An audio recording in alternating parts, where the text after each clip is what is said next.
Well, laser spas are opening up everywhere, making it easier to diminish wrinkles and to remove unwanted hair. But what do you know about the person operating that laser? Probably not much. The I-Team's Dana Fowle tells us how little experience is required when using one of them. Dana? And these lasers are used on your skin, often your face, and they can cause serious burns if someone doesn't know what they are doing. And in Georgia, there is really little way to tell because these laser spas are virtually unregulated.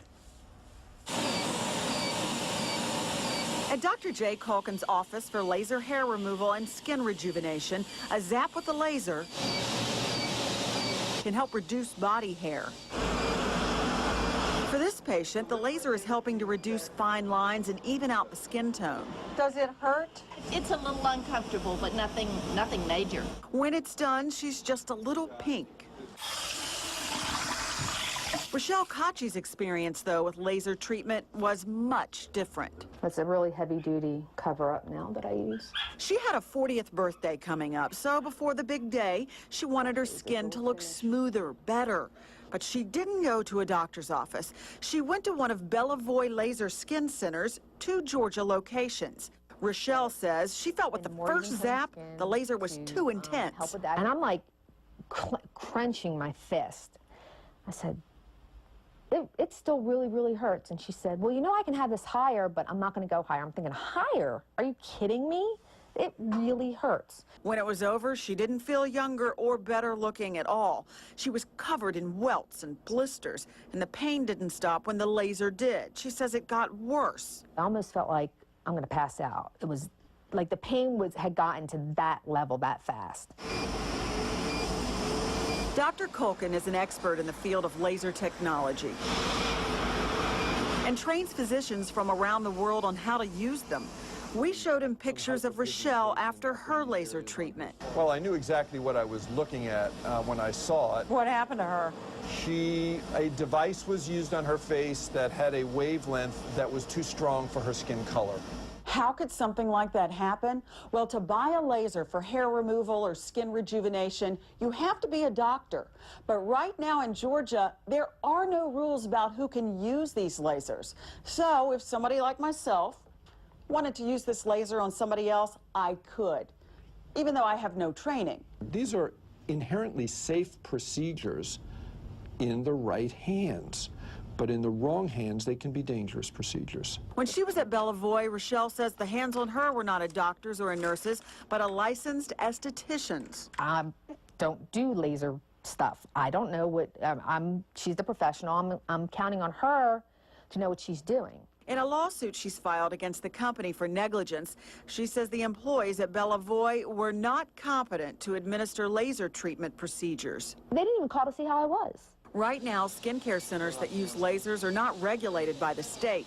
Dr. Culkin says he's complained to the medical board for years about these centers using underqualified personnel to operate these machines. A lot of the places that have opened up have medical directors in name that may be in the shop for 3 hours a week, who may never see a patient, who may not know how to use a laser. It seems the board is listening. Tomorrow, the state medical board may vote on whether to regulate who can use these types of lasers and how those people are supervised. But that does little for Rochelle Kochi now. Bellavoy suddenly closed all of its locations, and according to the Better Business Bureau, the company left a trail of unhappy customers. Most people were angry they paid in advance for services they never received. With the company gone, Rochelle went to a doctor. What did the dermatologist say? Oh my God, what happened to you? She says new treatments to lessen the appearance of her burns could cost her up to $10,000. Months later, she says she still has rectangular marks all over her face from the laser, and she needs to stay out of the sun because her pigment has been damaged. You look fine to me, except, yeah, you've got some patches. Yeah. With makeup on. But I'm looking at this now. Smooth as silk. Oh, now I see the difference. Yeah, there's a big difference. She says wanting to look better than before might be out of the question now. She may just have to struggle with just looking normal again. Hopefully, and this may take a couple of years, she may regenerate that pigment, but only time will tell. I don't know. Now, tomorrow, the medical board will be meeting to talk about regulating this industry. Now, just before our story aired, we got a phone call from the owner of Sedona Med Spa. That's a major laser services provider. Bill Corner tells us some regulation is welcomed. And the most important thing here, he says, is public safety. But he believes the proposed ruling before the board will not improve safety, but instead will dramatically increase prices. And we'll be at that meeting tomorrow. You know, when you've got a machine that can do that kind of potential damage, it would seem reasonable to have some kind of sort of training. Yeah. All right. There's a middle ground. All right. Thanks, Dana. Watching out for you, a Fox 5 I-Team investigation. Laser spas offer an inexpensive and convenient way to make your skin look better or to get rid of unwanted hair. But some are asking, at what cost? Well, the state is now considering whether to regulate this growing industry. The I-Team's Dana Fowle brings us the latest from this morning's medical board meeting. Dana. Well, when you go to a laser spa, you just might assume the person that is using that laser has a special training, some sort of special training technique. Well, they might, but it's not required by the state. Rita Quinn uses a laser to help this patient reduce unwanted hair. But her ability to use this laser equipment is being hotly debated at the Georgia Medical Board. Do you think a physician should be on site at all times? I think that a physician should be on site when laser procedures are being performed, yes. Dr. Gross is a dermatologist who uses lasers for hair removal and to reduce the signs of aging. He appealed to the board to pass a list of proposed regulations about who can use lasers. Right now, the rule is this. These lasers can only be bought by a physician, like the doctor using this one, but anyone can legally operate them. All sides agree that's not enough. They all want laser operators to be state certified, but the disagreement is over how those operators should be monitored. We've done about 30,000 procedures. Bill Corner is a businessman, not a doctor. He owns Sedona Med Spa, a busy spa that always has a nurse in the building and a doctor who drops by occasionally. He says any more supervision than that and prices would skyrocket. First of all, it would raise the economic level or the pricing level of these procedures to the point that it would not be affordable. Dr. Gross thinks a doctor should always be on site. When patients who go to those places have complications, frequently they end up coming to see me.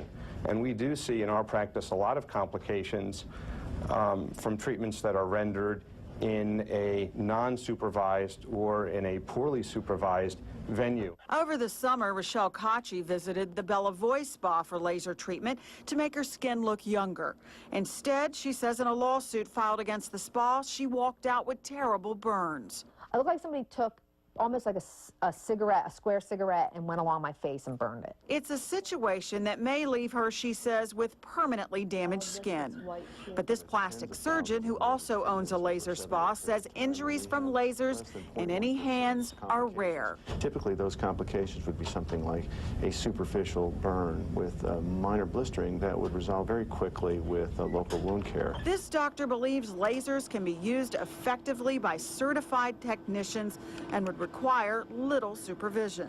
I've heard lawyers and I've heard doctors and I've heard MPs, and I want you to hear from the peons. Most lasers in spas are operated by nurses or licensed estheticians. Pamela Bennett is a nurse who owns her own laser spa. She says the small business owner like herself would be out of business if the rules get too much of a facelift. If you pass this in its present state, you will effectively put many, many, many people like me out of business. The board made no decision today, and they probably won't make a decision for a couple of months, so there's going to be a couple of months of discussion because some people will lose their businesses. Now, if this industry isn't regulated, how do you know you've got a good spa? It means as the consumer, you have to do all the work right now. You have to ask a lot of questions, ask who is doing the service. Even though certification is not required by the state, a good place will have that technician certified on a certain piece of equipment. So go ahead and ask about it and find out how long the spa has been around and be blunt. Ask how many of their clients have gotten hurt. And, you know, they should be really open to answering all these questions and telling you 2 or 3 people have been hurt. Ask questions. Yes. Plenty of them. Right now, it's the consumers. It's on the consumer's shoulders since it's not regulated. Thanks, Dana.